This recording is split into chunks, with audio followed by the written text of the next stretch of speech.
She's not struggling, so he must be doing something right. He certainly has a way with leather. Now for the waist.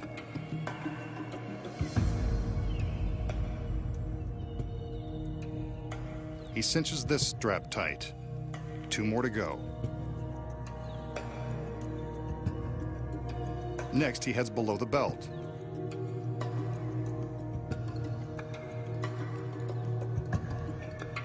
Ouch, this one is even tighter than her skirt. Still, she doesn't seem to mind. One last strap to go to secure her legs, though she doesn't look like the runaway bride type.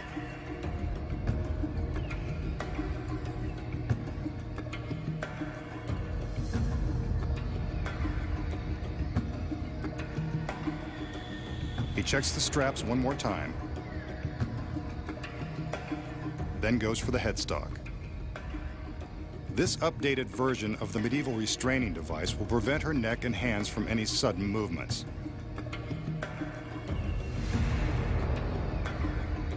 Just to be sure, the magician padlocks this front stock into place.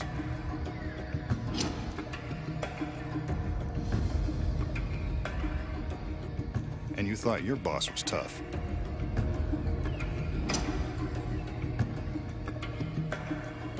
When the magician's assistants say they are all tied up at work, they mean it. But this is the glamour of showbiz.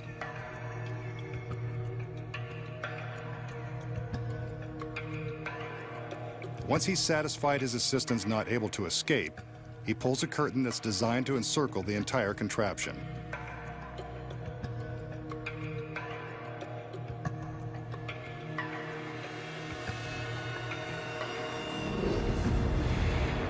But what's this?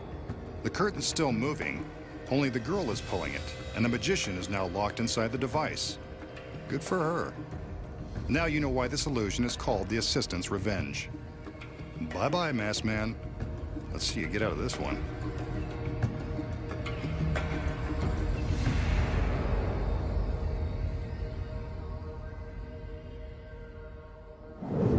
So how did our masked magician trade places with his bound and beautiful assistant? Here are the secrets. When the illusion begins, the magician secures his assistant to the rack with the straps. I can assure you that the straps are real. So are the headstock and the padlocks. That's because they never really have to open. So how did the assistant make her quick escape? The frame of the rack is actually made of 2 separate halves. From the back, you can see that hinges along one side allow the rear of the frame to swing open, while Velcro strips along the other side hold it closed. Even though the assistant is really strapped in from the front, she can easily swing open the back and step out anytime she likes. Here you can see her using her fingers to release the Velcro catch and make her escape out of the back. The magician pulls the curtain to block our view of the assistant. As soon as she is hidden, she slips out of the frame and continues pulling the curtain from the other side. Meanwhile, the magician takes her position. As the audience sees that the assistant has switched places with the magician, he is still slipping in to take her place. Here's a secret view of the switch. The assistant pulls open the curtain just as the magician snaps the frame closed, and the illusion is complete. Revenge is sweet, especially when you know the secret.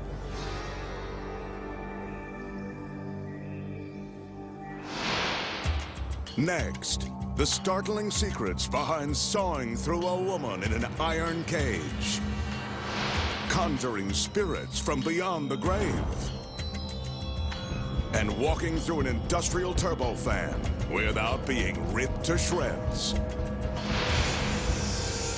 When magic's biggest secrets finally revealed returns.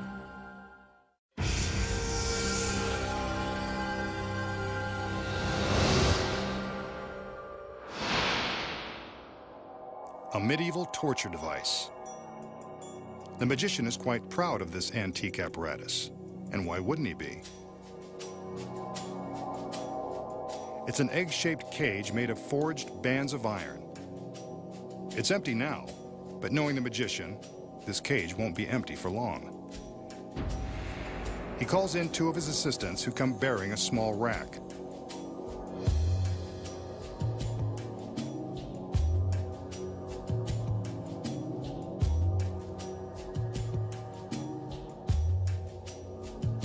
They lift the cage from its heavy-duty mount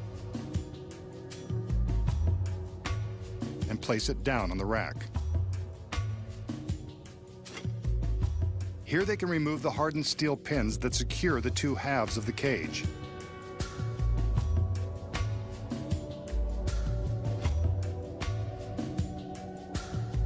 With the front half of the cage removed, we can see how something or someone can be placed inside. Here's someone now, and she's something.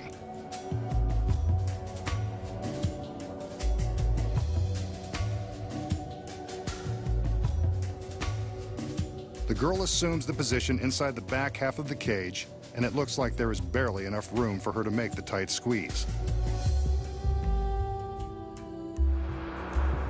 Now, two male assistants enter. As she steadies herself, they replace the front of the cage, trapping her inside. I'm getting uneasy just looking at the situation. The steel pins are replaced, and she struggles to find a comfortable arrangement. There isn't one. The male assistants lift the cage and place it into the heavy mount, along with its beautiful cargo. What happens next is anyone's guess.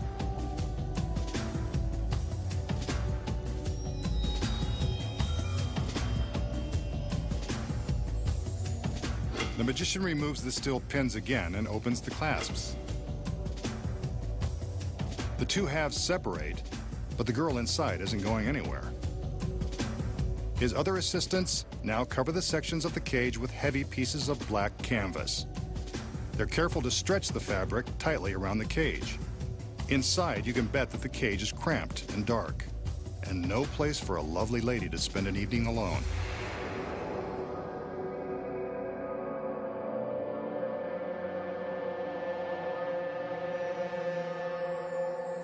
The magician motions for another assistant. This one comes bearing a razor-sharp crosscut saw. Just when you thought this device couldn't get any more torturous.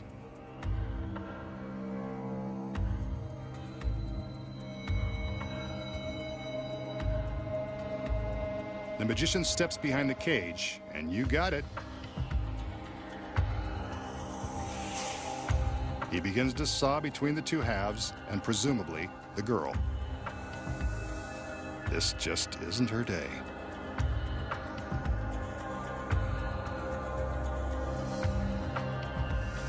It seems like he's having a hard time of it. She looked like a tough cookie.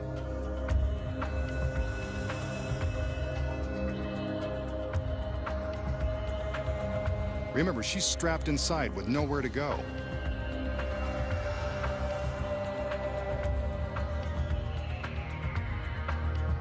He's made it all the way through and removes the saw.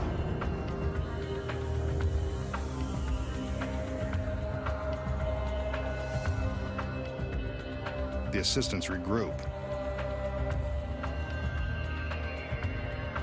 One takes the saw as the others remove the canvas. And there's the beautiful girl in the iron cage. Uncomfortable, but unharmed.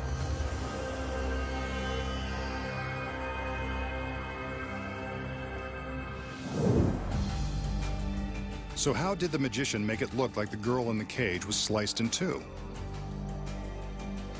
Here are the secrets. The cage is, in fact, as sturdy as it appears. It's got to be in order to safely hold the girl inside. When she kneels down to climb in, she arches her back to fill the cage and make it look even harder than it is. As the halves are secured, she keeps her back arched, and the cage looks almost too small to contain her. But when she bends down, we can see that this is only an illusion. She has more room than we imagine.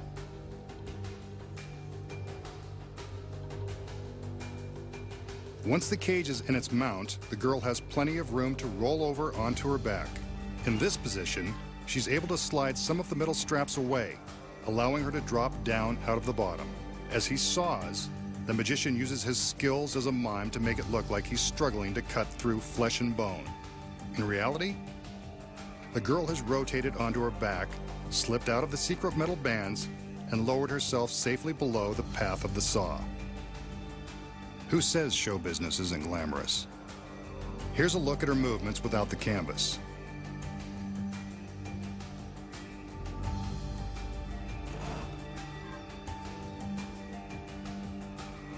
See, there are two sections that have been rigged to secretly slide away and give her enough room to slip down. In this provocative position, she's in no danger of being touched by the saw blade as it appears to cut through the gap in the cage. Good thing, because this is a real saw and it does cut close.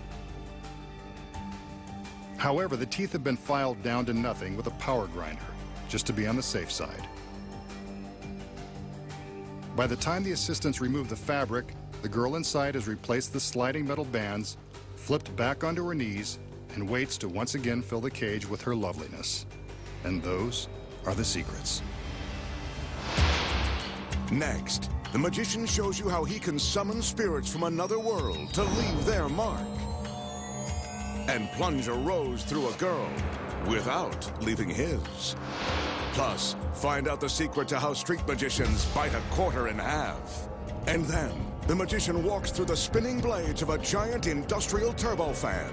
We'll expose how he does it. When magic's biggest secrets finally revealed returns.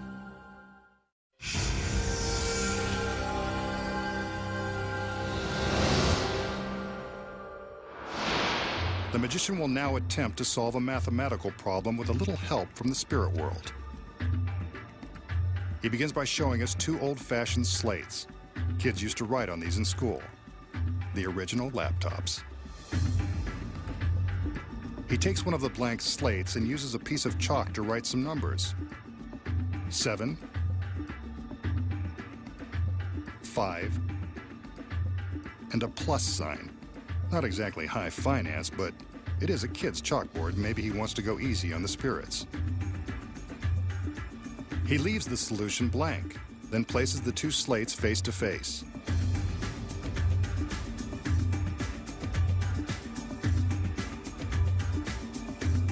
And just so that the spirits will have something to write with, he tosses in a piece of chalk.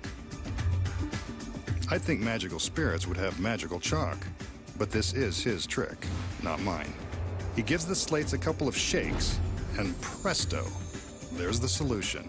7 plus 5 equals 12. Adding was never so spooky. How does the magician solve this magical math problem and get the spirits to give him the answer? The secret here lies within the two identical slates. First of all, they're not identical. One of the slates has been cleverly rigged with a secret panel that fits within the frame. This thin piece of slate already has the solution written on it. The magician writes the mathematical problem and solution on the back of this panel, then loads it into the frame so we can't see the numbers.